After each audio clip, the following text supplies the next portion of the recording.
Señores, gracias por estar con nosotros en esta nueva edición de Tiempo de Orientación. Un honor contar con la presencia de Ernesto Jiménez, economista y comunicador, y la licenciada Liz Mieses, casi regidora ya. Podemos decir, lo podemos decir también en otros términos. Va a ser un plebiscito. Cuasi concejal, ¿verdad? Cuasi concejal del Distrito Nacional. Y sobre todo anunciarles que en el día de hoy vamos a conversar con el embajador Eusebio Carlino, quien es embajador y jefe de misión de la República Bolivariana de Venezuela en la República Dominicana. Así que no se esperen esa interesante entrevista. Señores, ¿qué tal? Todo bien, aquí ya reintegrándome a la todo vida bien, cotidiana. con una tranquilidad. Yo no puedo decir que todo está bien. bien. Es que ustedes viven un pleito eterno, No, tienen que dejar eso. Ella refleja la paz del nuevo PRM, pero nosotros parece que a veces estamos reflejando lo tumultuoso del viejo PRD. Del viejo PRD. La verdad que siempre un honor, uno lo dice a manera de chanza, pero para mí un privilegio estar en este espacio, que le agradezco ante todas las cosas a Dios nuestro Señor, hoy en calidad de bateador designado. Primera vez que tengo la oportunidad de codirigir este espacio con Julio Alberto y Liz Mieses. Un privilegio que le agradecemos también a todos ustedes. Así es, señores, para aprovechar nuestro invitado del día de hoy, vamos a la pausa y cuando regresemos de la pausa no se pierda esta interesante entrevista con el embajador Eusebio Carlino.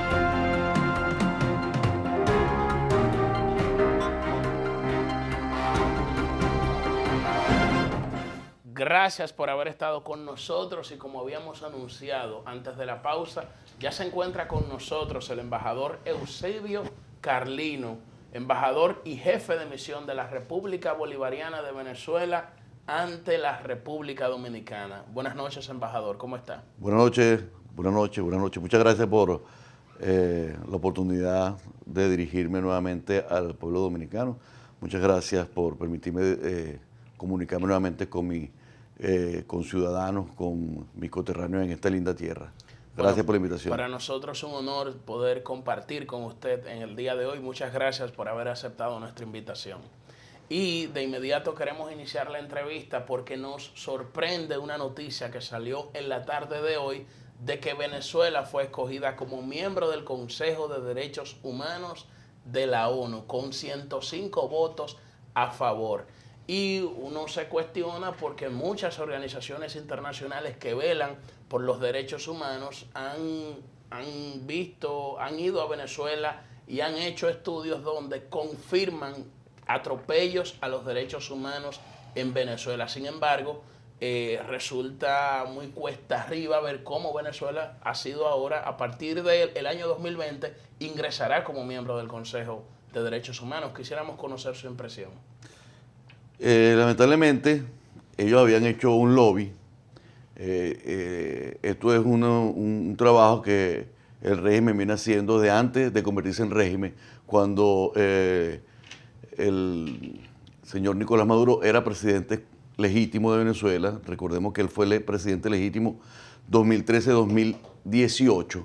En enero de 2019 es cuando él pasa a ser un usurpador de funciones. En ese momento es que se convierte en un régimen dictatorial porque usurpa el poder que no le corresponde mediante unas elecciones que fueron fraudulentas y que fue desconocida por una gran cantidad de países. Entonces, el señor Maduro, antes de usurpar el poder, se postuló a Venezuela para que fuera parte en tratar de ganar, como efectivamente lo hizo, un puesto en el Consejo de Derechos Humanos de las Naciones Unidas. Esto no debe extrañar. Mira, normalmente los países violadores de derechos humanos son capaces de hipotecar lo que tienen y lo que no tienen con tal de conseguir un puesto en ese consejo. Es una práctica que estos países violadores de derechos humanos hacen. Por ejemplo, hoy día, pero no sería una vergüenza para el mundo, o sea, no constituye eso una vergüenza, el hecho de que lo que demuestra que hay una gran democracia dentro de la ONU.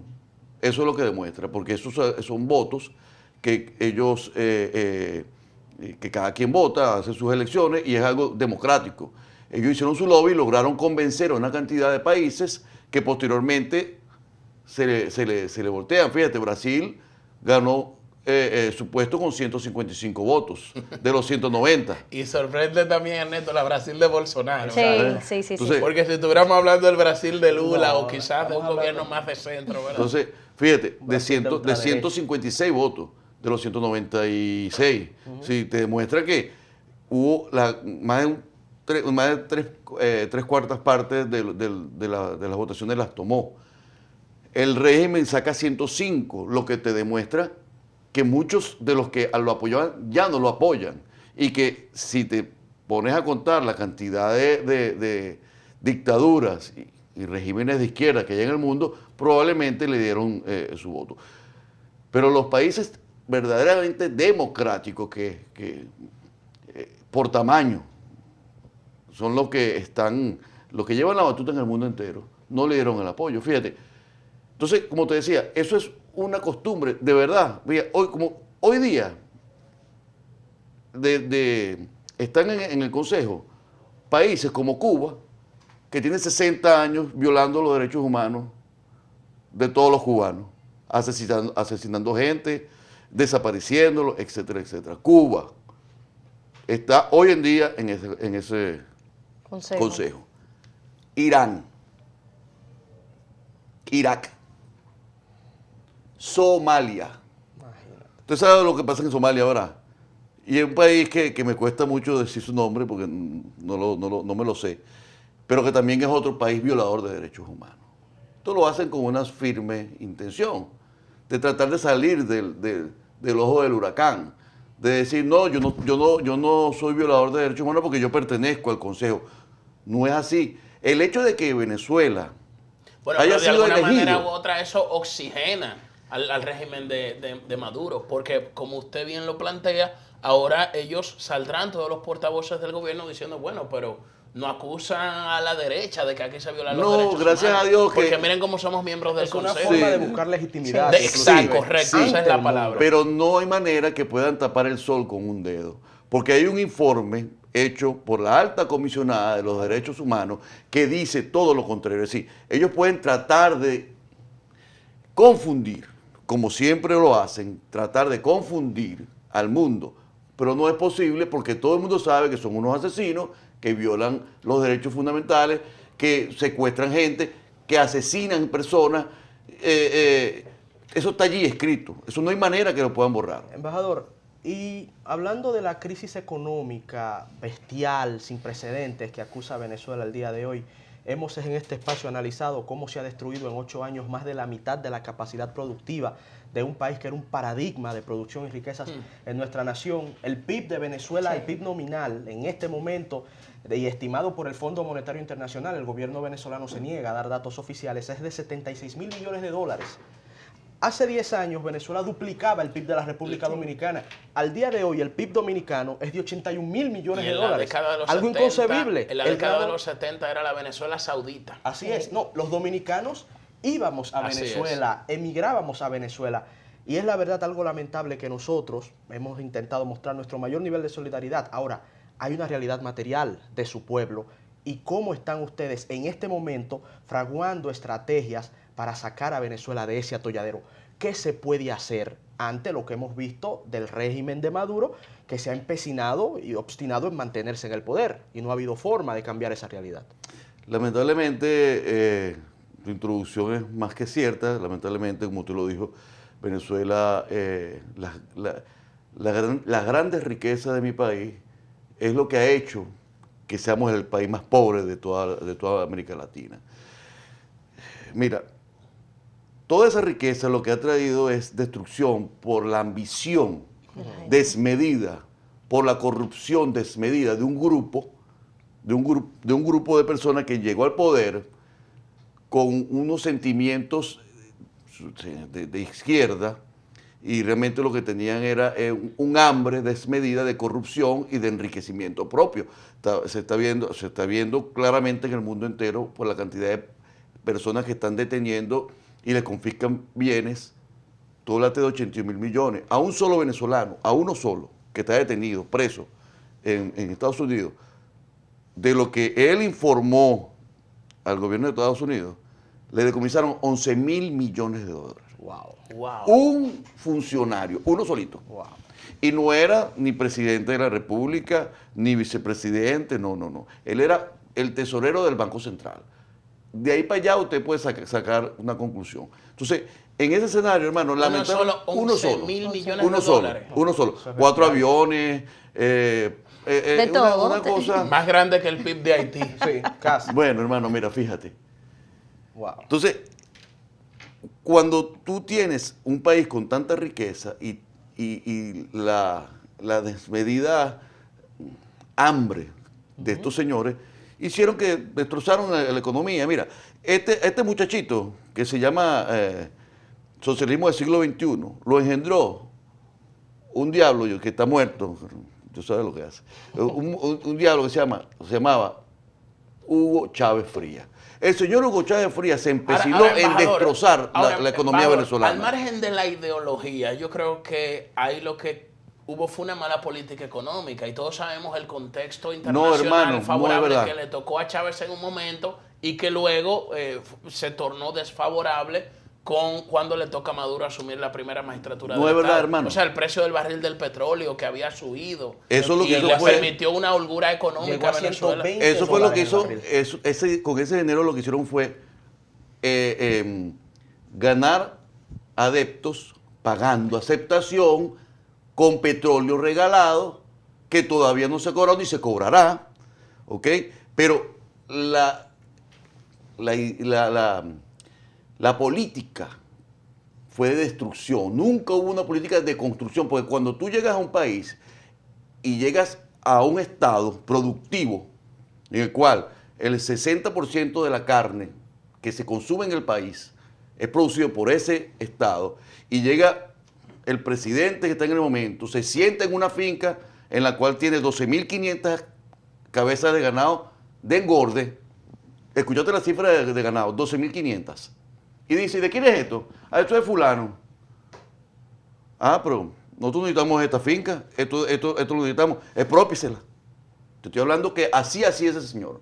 Entonces, él expropió todas las fincas ganaderas, hoy no se produce carne en Venezuela, él expropió todas las fincas lecheras, no se produce leche en Venezuela, él expropió todas las empresas... o sea, destruyó la producción de Venezuela. Absolutamente. ¿Tú sabes por qué? Porque este tipo de regímenes necesita que el pueblo dependa de ellos. ¿O es que tú no ves que los cubanos hicieron lo mismo? ¿En Cuba se produce algo? No. En Venezuela se producía petróleo, ya ni siquiera se produce petróleo, hermano. Entonces, esa destrucción es lo que hizo que Venezuela tenga la crisis que tiene y no hay manera de que pueda salir porque no es solamente que destruyeron el aparato productivo, destruyeron las empresas básicas. ¿Me explico? La energía eléctrica de Venezuela ni siquiera es la misma hace 20 años, porque destruyeron parte de la producción, de la generación. Entonces, hoy en día Venezuela no tiene un sistema eléctrico. Pero lo vimos con los apagones, que no hace tantos meses, duró varias semanas. Tantos meses, hermano. En Venezuela todos los días hay ciudades que la dejan apagada 2 y 3 días. Así, hoy en día, todavía. Ahora, embajador, yo sé que pero importante, Julio, para que no se pierda el espíritu de mi pregunta, porque nos enfocamos en explicar las razones, y muy bien que lo ha hecho. Y sabemos que el camino hacia el socialismo en todas las naciones en donde se ha implementado solo ha tenido como resultado mayores niveles de pobreza. Eso lo digo responsablemente como economista y lo hemos analizado antes en este espacio. Tenemos las causas, embajador, pero mi pregunta, el espíritu era saber cuáles son los planes para salir de eso. ¿Qué se está haciendo desde el gobierno de Guaidó? Fíjate, lo primero es que necesitamos, de la manera que sea, sacar de el poder a Maduro y a sus cómplices. ¿Eso incluiría la vía armada? Nosotros no tenemos armamento, nosotros no tenemos fuerzas armadas. La fuerza armada es manejada por el régimen. Si tuviéramos las fuerzas armadas hace rato que hubiésemos salido del régimen. También estuvieran ya en disposición de que otros países asumieran esa militancia, esa fuerza armada para poder intervenir. No está previsto, no lo hemos establecido ni lo hemos solicitado tampoco. Es decir, nosotros no estamos pensando en que nos van a venir los norteamericanos o un grupo a invadirnos, porque ya estamos invadidos. Entonces, para continuar con tu pregunta, entonces fíjate, eso es el primero, que de hecho se planteó en las últimas reuniones de Oslo, que si quieres te hago un recuento rapidito de cuál fue la propuesta. Cese de usurpación, hacer un gobierno de transición con todos ellos, llamar a elecciones, y posteriormente nosotros tenemos desarrollado ya, y ya lo hicimos en este país la presentación, el Plan País. Okay. El gobierno del presidente Juan Guaidó, a través de sus colaboradores, de sus especialistas, hemos diseñado un plan para desarrollar nuevamente a Venezuela en todos los ámbitos económicos, desde la parte de minera y petrolera hasta el campo, pasando por turismo, pasando por la industria, pasando por el comercio. En Venezuela era un país prácticamente industrializado, nos faltó muy poco para eso. O sea, sí, ¿qué tenemos? Tenemos un plan país que prevé cómo vamos a hacer para desarrollar nuevamente el país. Y créame que una vez cesada la usurpación y con unas elecciones y haber tomado un nuevo gobierno, el repunte económico que va a haber en Venezuela es algo que, así como no se había visto nunca, que un país se destruyera de la manera que se destruyó, ese descalabro en tan poco tiempo. Esto que va a pasar tampoco se había visto, porque tenemos un plan muy bien diseñado y que se ha ido presentando en todos los países en la cual tenemos presencia. Ya yo lo presenté acá en el mes de mayo, junio. Excelente. Entonces, de manera tal de que los inversionistas extranjeros tengan esa chispa de que sí, bueno, Venezuela, en lo que logre, en lo que ellos tomen otra vez la vía de la democracia, vamos a tener una oportunidad de hacer negocio. Con su permiso, vamos a una pausa comercial y cuando retornemos de la pausa continuamos con esta interesante entrevista.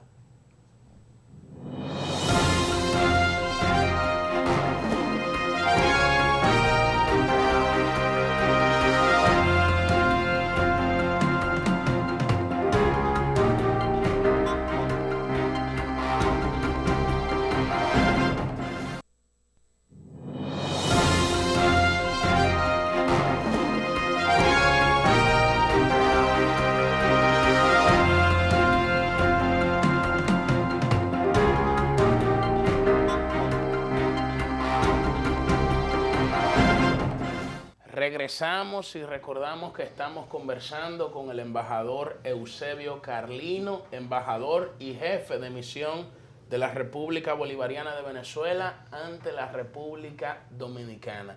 Embajador, Ernesto le hizo una pregunta muy interesante sobre las causas, ¿no?, de la crisis económica que atraviesa Venezuela y sobre todo las soluciones que ustedes plantean. Ahora, a mí me gustaría desde el punto de vista político que usted nos explicara por qué hemos llegado, o sea, por qué Venezuela ha llegado hasta este punto. Se le atribuye al fracaso del pacto de punto fijo, al hartazgo de la población con el sistema de partidos políticos venezolanos que luego permitió el auge de Hugo Chávez. Se le atribuye a Rafael Caldera el error de haber liberado a Chávez de la prisión. En fin, hay múltiples razones, pero me gustaría escucharla de la voz de usted, de qué permitió el auge, el declive del sistema de partidos políticos y el auge de Chávez en Venezuela. Mira, el desencanto de la población, una población desencantada. Nosotros los venezolanos, normalmente los objetivos se cumplen muy rápido. Normalmente tenemos una memoria muy corta y logramos los objetivos tan rápido que queremos todo inmediatamente. Eso se ve en nuestra migración. Se ve que montan negocio y fracasan porque quieren respuesta inmediata, porque mi país es así. ¿Ok? En aquella época, yo no le voy a atribuir a que el pacto de punto fijo, los dos grandes partidos políticos fracasaron, ni la política fracasó, porque nosotros ya a finales de mediados de los 90 tuvimos un gran repunte económico. Realmente, si no era Hugo Rafael Chávez Frías y su movimiento, iba a venir otro, por el descontento que había en la población. Tanto da el agua al cántaro, es un refrán, hasta que lo rompe. Una gotica de agua va dándole hasta que lo revienta. Y lamentablemente eso sucedió en mi país. Se le permitió la entrada con promesas. Este señor manipuló al pueblo venezolano con promesas. Si tú consigues en el año 98, cuando él comenzó con su movimiento 200, Bolivariano 200, y comenzó a dar sus alocuciones y sus mítines, las promesas de él eran una promesa de crecimiento. Todos vamos a ser igual. Es decir, nosotros vamos a lograr que la economía suba y todos vamos a subir con ella. Entonces, engañó al pueblo. Fíjate, del año 93-94 hasta el año 99, hasta el año 2000-2001, el precio del petróleo rondaba, lo más alto que llegó hasta fue en $14. $14. No 100, como lo tuvieron ellos. $14, el más alto en esos 8 años. La crisis que tenía Venezuela, porque Venezuela siempre ha dependido de su petróleo.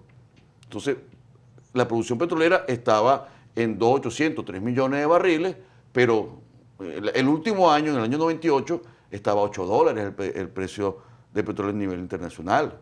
Entonces, el ingreso era bajo, las otras empresas que generaban ingresos no completaban para lograr el repunte económico, había una severa crisis y eso hizo que el pueblo venezolano volteara a ver la posibilidad de este señor, que engañó al pueblo porque le vino con un cuento que iba a lograr desarrollar el país, y lo que hizo fue, sí, nos puso todos iguales, todos somos iguales, pero ahora todos somos pobres. Eso es así. Ahora todos somos pobres. Señor embajador, y en base también a eso, también hay una percepción que por lo menos se vive aquí en la República Dominicana, y es que al pasar el tiempo hemos visto que en el momento Juan Guaidó tuvo un boom, por decirle aquí en la República Dominicana, que todos los días, todos los noticieros se mantenían siempre vigentes. Sin embargo, al día de hoy, eso ha bajado completamente. Ya no vemos a la figura de Juan Guaidó posicionado en las noticias. Como una estrella de rock, sí, ¿verdad? y eso hace también Como una burbuja que que se lleve a un desencanto inclusive al pueblo dominicano, que es un pueblo que se ha mantenido de la mano con el pueblo venezolano, y entendemos que muchas personas tienen la percepción de que el efecto Juan Guaidó se cayó. Entonces queríamos que usted nos dijera cómo ustedes están manejando eso y por qué se ha debilitado tanto a nivel publicitario, por lo menos internacionalmente. Como dije, ya es de este lado, tú estás diciendo que antes ustedes lo seguían. Sí. Fíjate, el fenómeno de Juan Guaidó no es que ha desaparecido o es que ya no tiene el mismo punch que tenía al principio. ¿Ok? Es que son 9 meses, 10 meses peleando contra una dictadura que cada día busca más la manera de engañar, de oxigenarse, de hacer cualquier cantidad de estrategias para mantenerse en el poder. Entonces, por supuesto que al principio, toda escoba, que es nueva, barre bien. Sí. Entonces, todo cuando salió... la luna de miel. No, y todo el mundo pensó que que en el momento iba a haber un resultado final. Sí, bueno, y casi lo obtuvimos, casi lo obtuvimos. El problema es que no hemos logrado fracturar lo único que mantiene al régimen, que es las Fuerzas Armadas Nacionales, y ahora, eso era lo único, y ahora tiene otros aliados, pero nosotros no hemos logrado dar ese paso. ¿Qué sucede con nuestro presidente? Él sigue trabajando, él sigue teniendo sus seguidores, es el único que puede caminar por la calle y siempre tiene muchísima gente atrás. Pero recordemos una Y cosa. Maduro no puede caminar por la calle. Que salga a ver si quiere. Él le dijo que saliera a la calle con él a ver quién era el payaso, a ver si lo dan a salir. Ese hombre no sale de Miraflores y cuando sale, sale blindado, escondido y va a ciertas partes nada más. Que salga a caminar por la calle normal, así como hace el que salió un día y caminó por el mercado o por lo que sea. Entonces, ese fenómeno sigue estando allí, la popularidad del presidente Guaidó sigue siendo altísima. Lo que sucede es que tú no puedes mantener un pueblo en enfrentamiento perenne, hermano, sobre todo un pueblo que está pasando hambre. El venezolano tiene una realidad. No tiene comida, no tiene medicina, no tiene servicios básicos de agua, de luz. Entonces, tú sabes que las primeras necesidades del hombre son comer. Claro. Si usted no come, usted no puede suplir las otras necesidades. No genera, claro. Pirámide De Maslow. Exactamente. Entonces, si usted esa primera necesidad que es comer no la suple o la suple una vez al día, y para poder suplirla tiene que hacer una fila de 7, 8 horas o esperar que el régimen le regale una bolsa de comida, como hacen estos regímenes, ¿verdad? Para usted poder alimentar a su familia, entonces el pueblo no puede estar todo el día en una huelga, en una marcha, porque se va a morir de hambre. Y el gobierno, nosotros como gobierno no podemos permitir eso. Entonces entendemos que la persona dice, bueno, yo marché ayer, yo fui a hacer, como decimos en Venezuela, paro o lo que sea ayer, pero hoy tengo que hacer la fila para comprar, aunque sea un cuartico de kilo de media libra de queso para las arepas. Embajador, y eso es entendible. Las necesidades materiales acuciantes en una crisis económica sin precedentes imponen su ley. Eso lo entendemos. Ahora, más allá de lo mediático, que estoy de acuerdo con Liz, en República Dominicana como que el efecto Guaidó se ha enfriado un poquito, ya usted nos ha explicado la realidad de Venezuela, pero a nivel político de la comunidad internacional, Exacto. ¿cómo está en este momento un gobierno que tiene una realidad de facto? Sabemos que Nicolás Maduro, usted lo ha expresado, controla las Fuerzas Armadas. Aquí nos podemos referir a los famosos conceptos de Weber, del monopolio de la violencia, para definir el Estado. Por lo tanto, quien tiene en este momento control de las Fuerzas Armadas tiene control del Estado y es Maduro. Pero la comunidad internacional, ¿qué rol está jugando en este momento y cuál es el status quo del gobierno de Capriles, de Guaidó, ante la comunidad y los países que conforman el mundo civilizado? Esa pregunta te la respondo de la siguiente manera. Cuando nosotros comenzamos en el gobierno, nos reconocían cercano a 50. Eso ha ido sumándose. Todos los meses se suma 1 o 2 países que nos reconocen. Ya vamos por el 58. Grecia nos reconoce. Y así se han ido sumando. Se han ido sumando. El presidente Juan Guaidó a nivel internacional tiene un apoyo como pocas veces. ¿Cuántos países actualmente han reconocido a Guaidó? 58 son, pero hay 1 o 2 que todavía no han logrado, no han llegado al poder porque fueron recién elegidos, pero ya dijeron que los reconocen. Entonces, eso ha ido creciendo y eso te da respuesta a lo que tú preguntas. Es decir, el efecto Guaidó internacionalmente ahora es que está más fuerte. Y gracias a ese efecto internacional y que se han logrado esta cantidad de sanciones, es que hemos podido estrangular al régimen. Y el régimen busca la manera de conseguir oxígeno con sus países aliados. Pero son esa fuerza que tenemos con los países que nos apoyan, ya está en ese orden. Entonces, a nivel internacional, nosotros seguimos creciendo, seguimos apoyándonos internacionalmente, son nuestros grandes aliados. Hace poco se activó el TIAR y se aprobaron unas medidas importantes allí, de homologación de sanciones. ¿Dentro del TIAR está contemplado algún apoyo militar en caso de que Venezuela El TIAR tiene muchas vertientes y muchas opciones. Una de ellas es un apoyo militar. Recordemos que el TIAR nace precisamente para proteger a nuestros países hermanos. Es el Tratado Interamericano de Asistencia Recíproca, Sí. ¿verdad? Nace precisamente es una especie de OTAN, por decirlo de alguna manera. Entonces, que si está dentro del tratado, de ese tratado, está previsto una acción militar, sí lo hay, Sí. pero nosotros no lo estamos contemplando en este momento.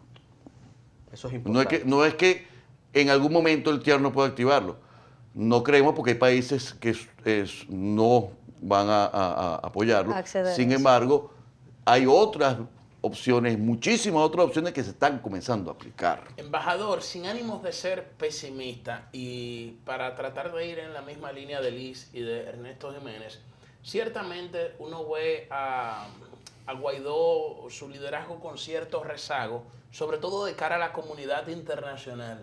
Y recientemente sorprendió incluso que el presidente Donald Trump cancelara a uno de sus asistentes de seguridad, me refiero a Bolton, que lo canceló porque se le atribuyó que había asumido una línea dura con relación a Venezuela. Entonces eso también sería como un enfriamiento más O blanda. para tratar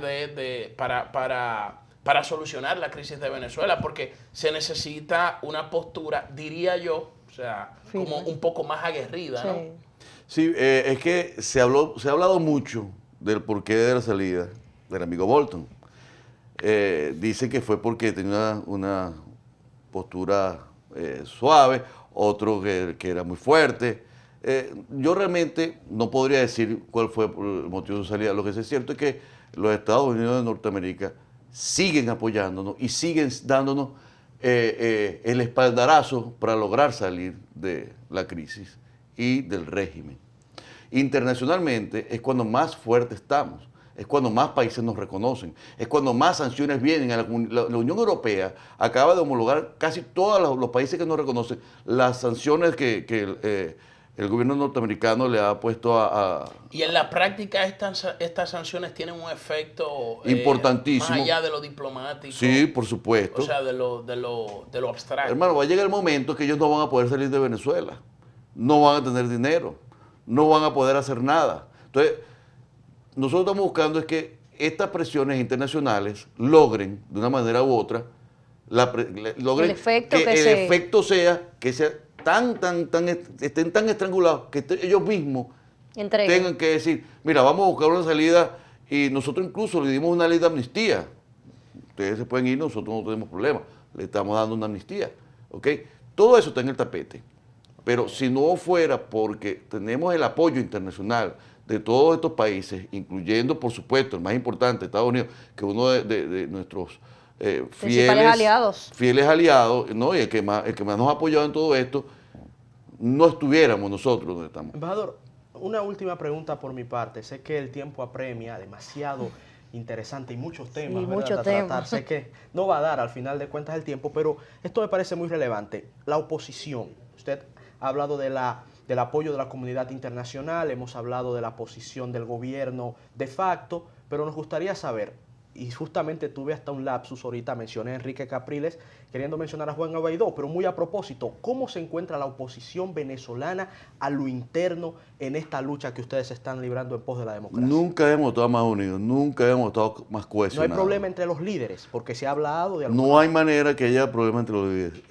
Mira, eso es parte de lo que saca el régimen en sus redes sociales, que son especialistas en emitir fake y tienen un robot de primera línea que todo lo que sale por allí ellos lo multiplican y crean ese efecto que es, porque estamos en la era de las telecomunicaciones. El que mejor tiene telecomunicaciones es el que más se va a escuchar. Claro. Y lamentablemente el régimen es especialista en esto. Y esa información lo que hace que al divulgarla Embajador, al divulgarla, termina la idea. pregunta. hace No, que popular, le, se hace iba a popular. decir, le iba a decir que tenemos que hacer otra pausa y ya cuando regresemos al bloque final tenemos otras preguntas que hacerle, sobre todo porque queremos conocer cuál es su situación en la República Dominicana. Aquí se armó un tremendo lío en el discurso Del presidente, el presidente 27 de Danilo febrero. Medina, Yo recuerdo. el pasado 27 Justamente de con febrero. el tema de los embajadores. Con el tema de los embajadores de Venezuela. Entonces queremos conocer cuál es su estatus y cuál es su situación aquí. Regresamos de inmediato.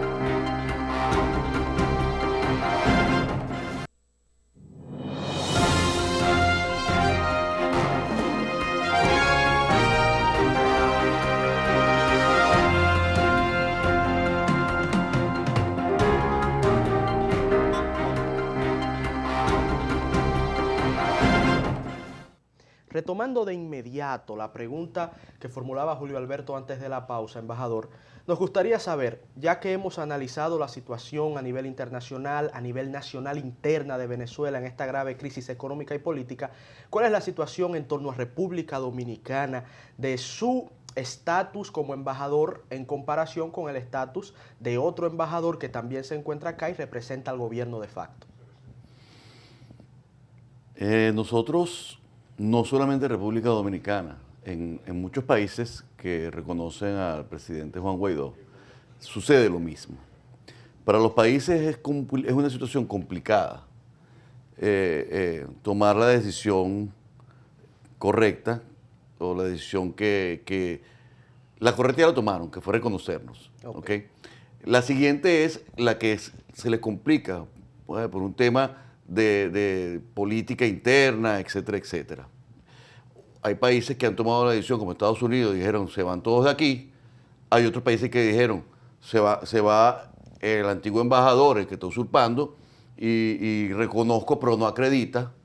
¿Okay? Hay otros que ni siquiera se quedan todos allí y tienen la posición, como estoy yo en este momento. Embajador, entonces eso es como es como una posición un tanto, ¿no? Ambivalente. Mira, no podría yo decir cuál sería la posición. Lo que sí es cierto, hermano, y del cual nosotros estamos muy agradecidos, es de la postura que ha tenido el presidente de la República, el señor Danilo Medina, el canciller Miguel Vargas Maldonado, en cada uno de los organismos. Cuando hemos llevado a nosotros a algún punto importante, siempre nos han dado el apoyo, siempre nos han dado el espaldarazo. Nosotros estamos excesivamente agradecidos por ese apoyo que nos ha dado la República Dominicana. En Naciones Unidas el canciller reiteró la posición de la Así República mismo, Dominicana, hermano. Entonces, exigiendo elecciones. Entonces nosotros, y que termine la usurpación. Que si me acredita en este momento, que si va a esperar. Bueno, es un tema de política interna que nosotros no. Embajador, usted, por ejemplo, hoy, o sea, esta noche, usted no se va a dormir a la sede de la Embajada de Venezuela aquí en la República Dominicana. O sea, usted no está. Es que ahí no duerme ninguno tampoco, eso se queda vacío. Ahí no duerme nadie. Ahí no duerme nadie.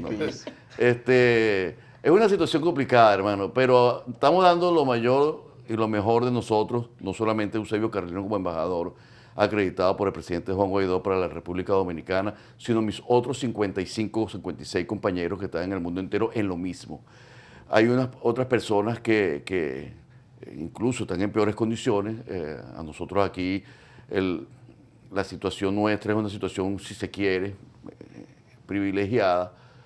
No tenemos ningún tipo de problema, todo lo contrario, el gobierno nos da, como te dije, el apoyo en situaciones importantes. En algún momento el presidente tomará su decisión. Como te dije, la política interna de cada país es la política interna de cada país y nosotros la respetamos de manera tajante. ¿Okay?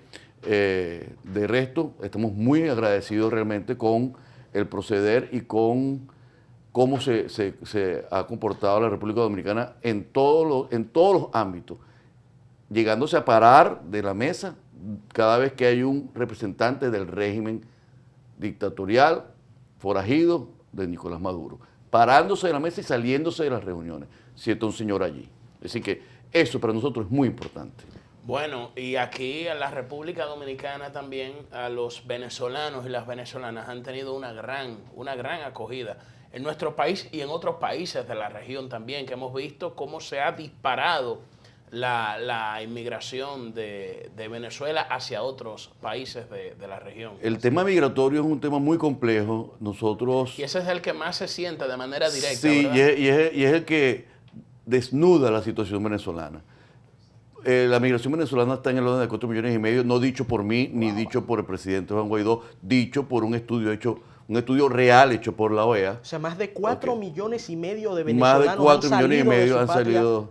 Tú sabes que el venezolano del siglo XXI está haciendo la travesía que hicieron nuestros próceres en la gesta independentista de Venezuela y del continente. Están cruzando los Andes, 3.700 kilómetros a pie desde Venezuela, de montaña con frío extremo. Lo mismo que hizo Simón Bolívar Simón y todos los Bolívar, y próceres. sí. Entonces, la República Dominicana, a nivel de migratorio, tenemos unos 27.000 venezolanos que hacen vida acá. De una manera u otra, nosotros somos países hermanos. El dominicano ha sido muy abierto con el venezolano, no existe ningún tipo de xenofobia, todo lo contrario. Como ustedes lo Somos- fueron con nosotros, En su momento, cuando, Así en es. el momento de Cuando sí, represión. pues fuimos nosotros, tú sabes que a final de los 80 en Venezuela habían 250.000 dominicanos.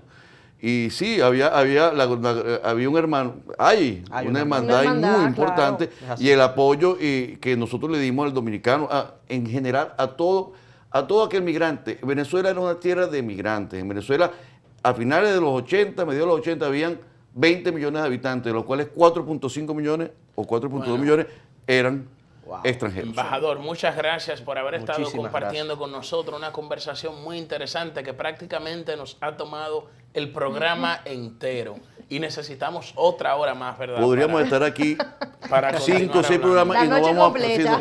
y no vamos a hablar casi en un 5% de la situación. Siempre usted será bienvenido aquí en la República Dominicana y sobre todo en nuestro espacio cada vez que le interese para nosotros difundir y contribuir de alguna manera a solucionar la situación política que atraviesa Venezuela. Sí. Así que les reiteramos las gracias. Muchísimas No, gracias a embajador. ustedes. Gracias a Señores, ustedes por haberme permitido estar aquí en el En tiempo de estudio. orientación. Señores, gracias a ustedes también por haber estado con nosotros. Si Dios lo permite, mañana a las 11 de la noche estaremos una vez más con ustedes. Pasen feliz resto de la noche.